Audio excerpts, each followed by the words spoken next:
Hi, this is Hot Mic and I'm Nidhi Razdan. There is outrage in the Arab world over derogatory comments about the Prophet made by BJP spokespersons who have now been suspended from the party. Over the weekend, 3 Arab countries summoned India's envoy to issue a strong protest: Qatar, Kuwait and Iran. Saudi Arabia and Oman have condemned the comments of the BJP leaders very strongly as well. India has very good ties with all these countries, so the protest is a big setback to these carefully cultivated relationships, which are both strategically and economically important. Qatar was the first to issue a very strongly worded statement, saying that it is expecting a public apology and immediate condemnation of these remarks from the government of India, pointing out that allowing such Islamophobic remarks to continue without punishment constitutes a grave danger to the protection of human rights and may lead to further prejudice and marginalization, which will create a cycle of violence and hate. This was followed up with a strongly worded tweet from the Assistant Foreign Minister of Qatar, who said that the Islamophobic discourse has reached dangerous levels in a country long known for its diversity and coexistence. Unless officially and systematically confronted, the systematic hate speech targeting Islam in India will be considered a deliberate insult against 2 billion Muslims. In its statements, the Indian embassies in Qatar and Kuwait conveyed that these are not the views of the Indian government, but of fringe elements, as they put it. You have to ask, are national spokespersons fringe elements now? Having said that, the Indian embassies also claimed that vested interests have been inciting people using these derogatory comments. To make things worse, India's Vice President Venkaiah Naidu was in Qatar on an official trip when this controversy erupted, causing much embarrassment. So how did this issue blow up and become such a huge diplomatic story? Well, there are 2 parts to this row. The first is a comment that was made on national television by the BJP spokesperson Nupur Sharma several days ago, which went viral on social media and invited a strong backlash.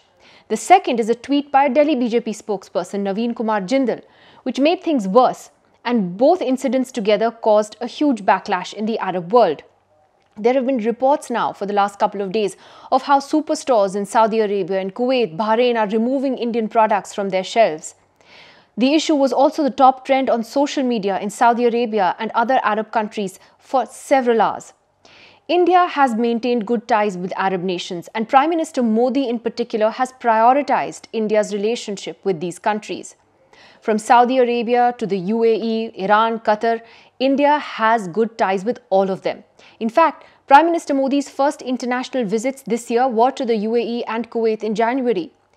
India's stakes in the region are high, and this is why. Official estimates show that more than 6.5 million Indians live and work in Gulf countries. In addition to this, Qatar is one of the largest suppliers of liquefied natural gas or LNG to India. Close to 40% of India's gas supplies come from Qatar. India also has strong trade relations with many Gulf countries, especially countries of the Gulf Cooperation Council or the GCC, which has its headquarters in Riyadh. Saudi Arabia, Bahrain, Qatar, Oman, Kuwait and the UAE make up the GCC. Official data shows that in 2020-21, the total value of India's trade with GCC countries was worth over $87 billion, including imports worth about $60 billion. Total bilateral two-way trade for this period grew by 27% from the previous year. When it comes to its minorities, India has been on the back foot internationally, no matter what the spin doctors may say. Apart from Arab countries, just last week we saw US Secretary of State Antony Blinken speaking of rising attacks on people and places of worship in India. He was speaking at an event organized for releasing the State Department's annual report on international religious freedom. It's the first time in recent memory that the US Secretary of State has called India out so publicly. In fact, Blinken brought up India's human rights record publicly in April as well, standing right next to India's Foreign Minister S. Jaishankar. The Indian Foreign Ministry reacted angrily to Blinken's latest remarks, accusing the US of indulging in vote bank politics and calling them ill-informed comments by senior US officials. But the backlash from the Arab world in particular has finally forced some action. India's domestic politics can no longer be linked from its international image and its diplomatic ties with other countries when there is so much at stake.